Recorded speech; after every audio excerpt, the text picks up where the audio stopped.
इनके चपल विशेष। राम और कृष्ण दोनों एक हैं। राम और कृष्ण में कोई अंतर नहीं है, लेकिन राम को कहा गया है मर्यादा पुरुषोत्तम और कृष्ण को कहा गया है लीला पुरुषोत्तम। राम मर्यादा में रहते हैं और कृष्ण लीला करते हैं। महाराज तो पहले सूर्य वंश का वर्णन करते हैं। नारायण से ब्रह्मा जी प्रकट हुए। ब्रह्मा जी के मन से हुए मारीची और महाराज अदिति और कश्यप से विवस्वान सूर्य का जन्म हुआ। सूर्य का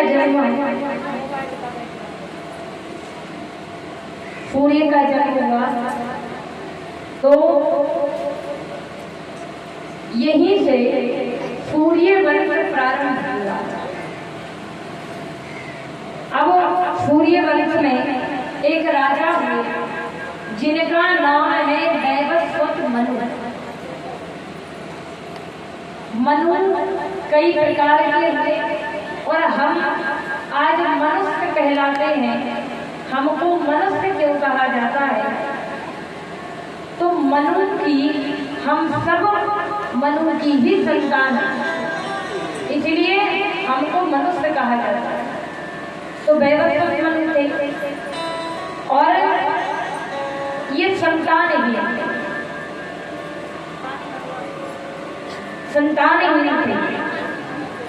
और चंद्रवंश में विवाह की समस्या और सूर्य वंश में संतान की समस्या प्रारंभ से ही चली आई।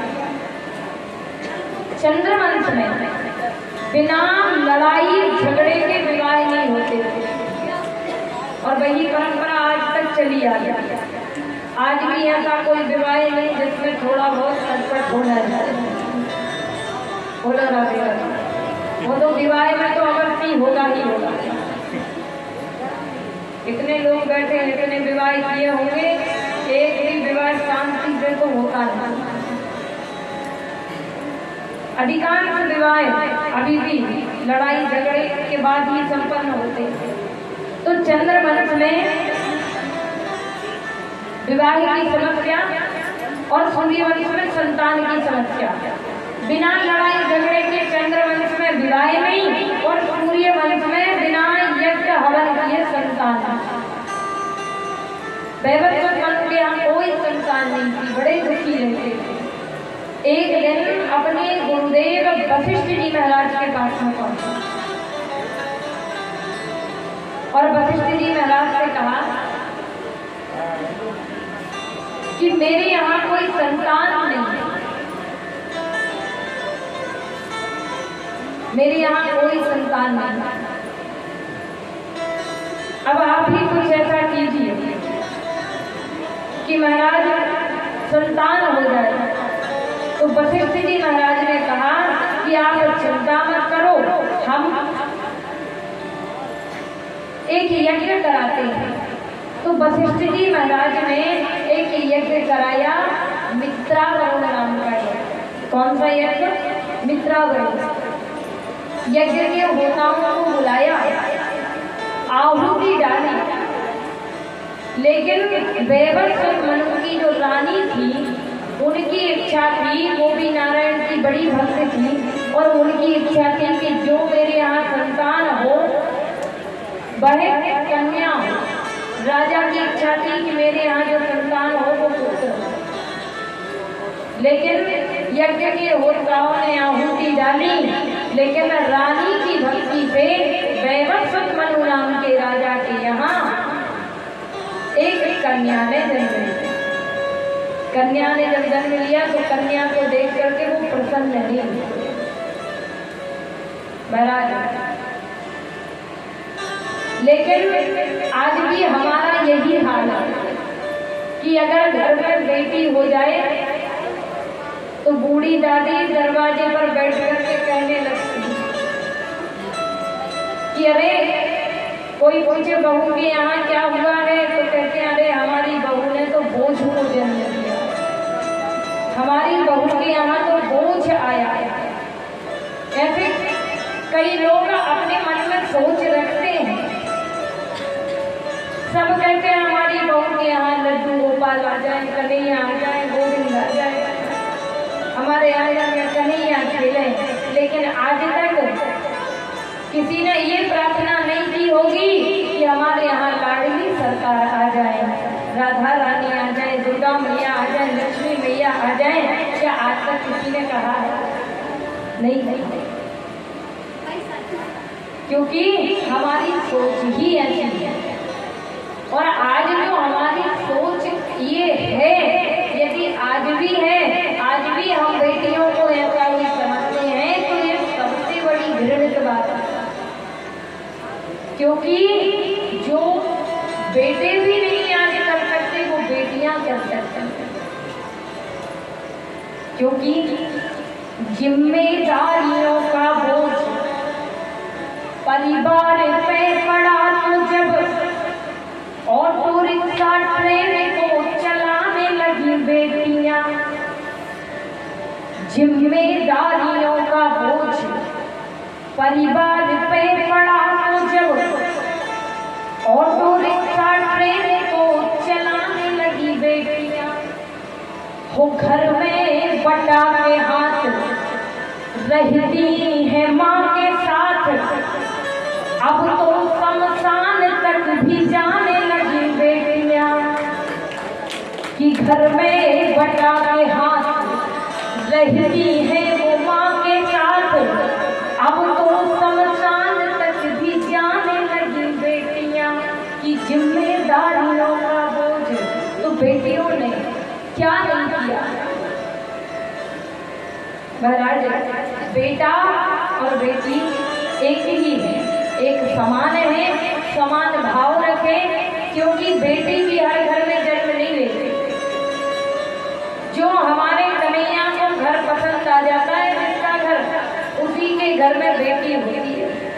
क्योंकि बेटी क्या है महाराज? बेटी है तो हमारा कल है। कहते हैं कि बेटी जब घर में कोई मेहमान आता है तो बेटी ही पानी लेकर के दौड़ती है, बेटी है तो सब कुछ है, बेटी है तो घर में रौनक है। और बेटियों के लिए बहुत अच्छी बात है कि जब तक है श्रद्धा जिंदा सम्मान नहीं जा सकता है, देवों का झूठा वरदान नहीं जा सकता है। वैसे तो बराबर है बेटा और बेटी, लेकिन जिस घर में हो बेटी उस घर से भूखा मेहमान नहीं जा सकता है, उस घर से भूखा मेहमान नहीं जा सकता। बेटियां क्या है? खिलती हुई कलियां है बेटियां, खिलती हुई कलियां है बेटियां, निर्धन को धनवान बनाती है बेटियां, और सालों में महाकाल कराती है बेटियां, और माता पिता को मोक्ष दिलाती है बेटियां, माता पिता को मोक्ष दिलाती है बेटियां। महाराज ये बेटियां हैं। किसी की बेटी रानी लक्ष्मीबाई हुआ करती थी, किसी की बेटी मीराबाई हुआ करती थी, किसी की बेटी अवंतीबाई हुआ करती थी। ये बेटियां ही तो हैं महाराज। तो बेटी के प्रति ऐसी सोच कभी ना रखें, क्योंकि बेटा बेटी महाराज सब एक बराबर है। और अगर सब बेटा बेटा चिल्लाने लगे तो पता है क्या होगा? कि सबको बेटा चाहिए तो बेटियां कहाँ जाएंगी? कब तक ये सोच बेटियों की हत्याएं कराएंगी? कि जब एक दिन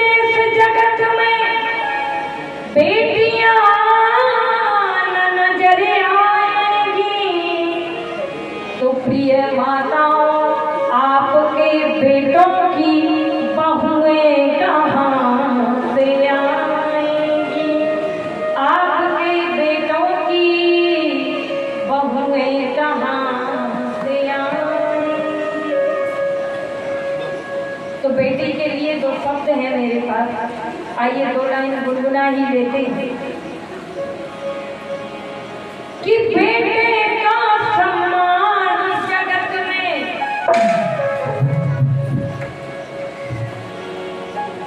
कि बेटे का सम्मान जगत में, बेटी का सम्मान नहीं। दुनिया वालों मुझे बता दो बेटी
क्या भैया की तरह संसार में आने देना।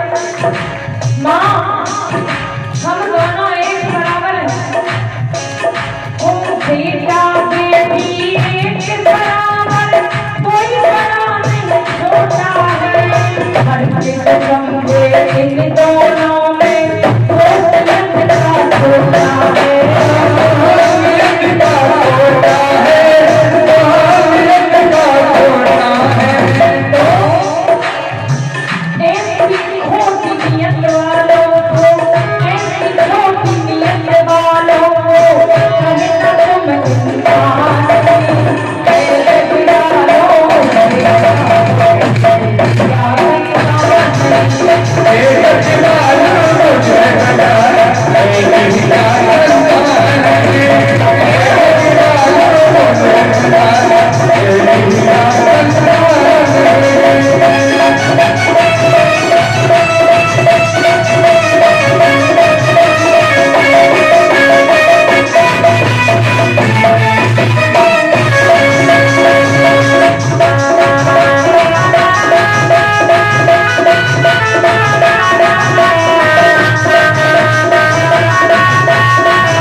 बेटी है, बेटियों को ही सब कुछ है महाराज। लेकिन राजा को प्रसन्नता नहीं हुई, तो राजा वशिष्ठ जी महाराज के पास में गए और वशिष्ठ जी महाराज के पास में जाकर के कहा कि हे गुरुदेव, मुझे तो पुत्र चाहिए था, लेकिन ये पुत्री कैसे हो गई? बोले पुत्री इसलिए हो गई कि रानी की इच्छा नहीं थी, फिर भी हम समझ लेते लगाया। यज्ञ के होताओं से कहा, क्यों भाई होता कहाँ खाए गए होता? अरे ये पुत्र होना था, पुत्री कैसे हो गई? होताओं ने कहा महाराज, रानी ही तो एक मत नहीं है, और यदि रानी ही एक मत नहीं है तो हम क्या करें? रानी की इच्छा थी। वशिष्ठ जी ने कहा कहा चिंता मत करो, हम इसको ही पुत्र बना देंगे। तपोबल के प्रभाव से वशिष्ठ जी ने उसको ही पुत्र बना दिया, पुत्र बना दिया। वशिष्ठ जी महाराज ने जब पुत्र बनाया तो राजपाट संभालने लगा। लेकिन एक दिन की बात है, एक दिन ये भ्रमण करने के लिए जा रहे थे, इनका नाम रखा गया सुद्युम्न राजकुमार। भ्रमण करने गए तो उस स्थान पर पहुंचे जिस स्थान पर श्राप था कि भगवान शंकर का कि इस स्थान पर जो भी प्रवेश करेगा मेरे अलावा कोई भी पुरुष आएगा तो तुरंत स्त्री बन जाएगा। सुद्युम्न राजकुमार गए और जाकर के क्या देख रहे हैं कि वहां जाकर के राजकुमार पुनः स्त्री बन गए और जो घोड़ा था वो घोड़ी बन गया। अब वन में विचरण करने लगे। राजा को पता लगा तो राजा कहते हैं, राजा को पता लगा तो राजा ने कहा अब क्या करें। तो पुनः वशिष्ठ जी महाराज के पास में पहुंचे और वशिष्ठ जी महाराज के पास में जाकर के कहा कि हे वशिष्ठ जी महाराज, मेरा पुत्र तो स्त्री बन गया है, अब आप ही कुछ कीजिए। बोले वशिष्ठ जी महाराज ने कहा कि मैं अपने तपोबल के प्रभाव से इसको 1 महीने के लिए स्त्री और 1 महीने के लिए पुरुष बना दूं। महाराज वशिष्ठ जी महाराज ने ऐसे ही किया। आगे राजपाट संभालने लगे। आगे इसी सूर्यवंश में इक्ष्वाकु सरयाकी नाम के राजा हुए, जो सरयाकी जिनकी एक कमल लोचना कन्या जिसका नाम था सुकन्या। सुकन्या का विवाह ना चाहते हुए भी सरयाकी राजा ने चमन मुनि के साथ कर दिया। आगे चलकर के संसद नाम के राजा हुए, जो गौशाला में बैठकर के सेवा कर रहे थे। एक दिन की बात है कि एक बार बहुत तेज बारिश हो रही थी और तेज बारिश में महाराज एक बाघ गौशाला में घुसाया। जब बाघ घुसा तो अंधकार में उसकी रक्षा कर रहे थे सिरसद, तो सिरसद गए तलवार लेकर के कि मैं इस बाघ को मार डालूंगा, लेकिन बाघ को नहीं मरा। धोखे से गौ माता का सिर कट गया। जैसे ही सुबह हुई, प्रभात हुई कि देखा गौ माता का, तो गौ माता के सिर को देखा। वशिष्ठ जी महाराज बोले ये कौन है जिसने मेरे आश्रम पर इतना बड़ा अपराध किया, ये कौन है? सिरसद निकल करके आ गया। सिरसद ने कहा गुरुदेव ये अपराध मुझसे ही अनजाने में हुआ है। वशिष्ठ जी बोले चाहे अपराध जाने में हो और चाहे अनजाने में हो, अपराध तो अपराध होता है। जाओ, तुम क्षत्रिय कहलाने के योग्य ही नहीं हो, तुमसे इतना बड़ा पाप हुआ है, जाओ तुम जाकर के शूद्र हो जाओ। श्राप महाराज आगे कभी भी जिन्होंने किशोर अवस्था में ही भगवान को प्राप्त किया, किशोर अवस्था में ही भगवान को प्राप्त करने लगे, तो कभी हो गए। आगे चल करके बहुत से राजा हुए सूर्यवंश में। अम्बरीश नाम के राजा हुए, जिन्होंने निर्जला एकादशी का व्रत रखा और दुर्वासा मुनि आए। दुर्वासा मुनि क्रोधित हो गए, कृत्या नाम की राक्षसी को प्रकट किया, लेकिन वह अम्बरीश को मारने के लिए दौड़ी। भगवान ने सुदर्शन से उस कृत्या नाम की राक्षसी को भस्म कर दिया और दुर्वासा मुनि के पीछे सुदर्शन चक्र था। 1 वर्ष तक दुर्वासा मुनि भटकते रहे और 1 वर्ष के बाद प्रभु के चरणों में आए, मुझे क्षमा कर दीजिए। तो कहा, मैं तुम्हें क्षमा नहीं करूंगा, जाओ जाकर के तुम्हें अम्बरीश से क्षमा मांगनी पड़ेगी। ना तो सूर्य वंश में अम्बरीश जैसा राजा हुआ है और ना कभी होगा। अम्बरीश ही मेरा सच्चा भक्त है। जाओ, जब तुम मेरे भक्त से क्षमा मांग लोगे तो भगवान तुम्हें अपने आप क्षमा कर देगा। अम्बरीश से क्षमा मांगी और अम्बरीश ने क्षमा किया, भगवान ने क्षमा किया, क्योंकि व्रतों में सर्वश्रेष्ठ है एकादशी का व्रत। महाराज आगे बहुत से राजा सूर्यवंश में हुए हैं। अंशुमान नाम के राजा हुए, जिनकी इच्छा थी कि मैं गंगा को पृथ्वी पर लाऊंगा, लेकिन ये गंगा मैया को पृथ्वी पर नहीं ला पाया। इनके बाद दिलीप नाम के राजा हुए।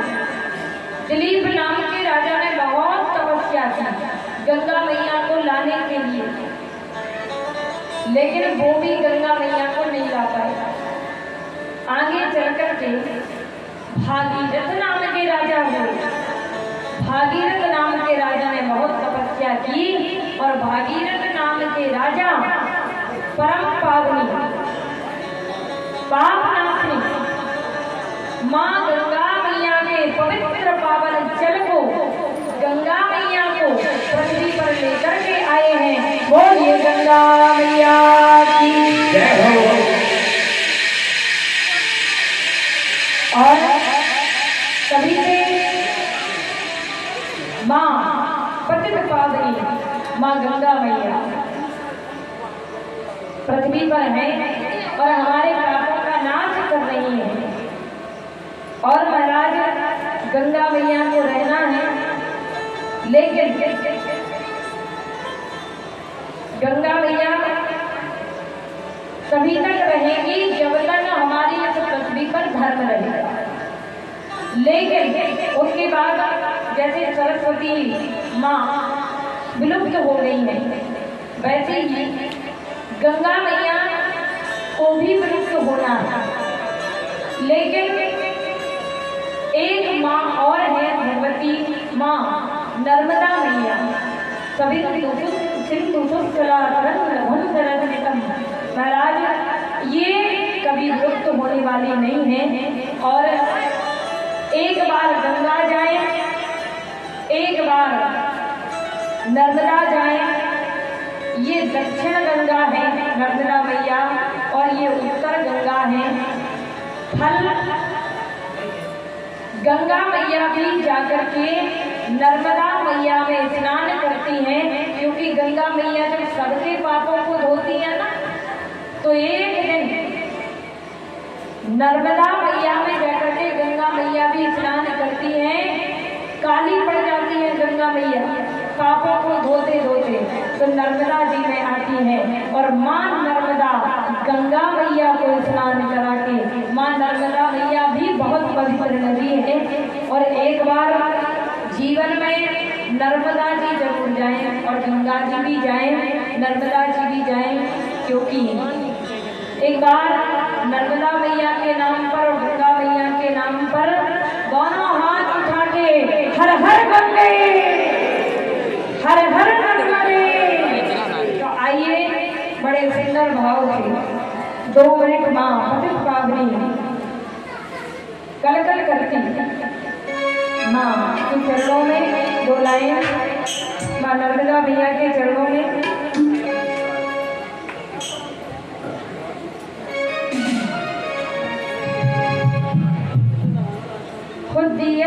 रही हो नर्मदा की धार दोनों हाथ ऊपर उठाएं बोलिए नर्मदा मैया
और क्या करना है जिससे खिचड़ चंदन लगाई हो तब बेटा की भावना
देखो हर हर का मतलब क्या है जब हम हाथ उठाते हैं ना राधे राधे कहलवाते हैं हर हर महादेव तो भगवान देखते हैं कि यहाँ कथा में तुम्हारी हाजिरी है कि नहीं है तो लगाना है ना अपना जयकारा ऊपर नाम लिखवाना है कि नहीं लिखवाना कि हम कथा सुन रहे हो उठाइए दोनों हाथ हर हर नर्मदे अभी भी आवाज नहीं आई हर हर नर्मदे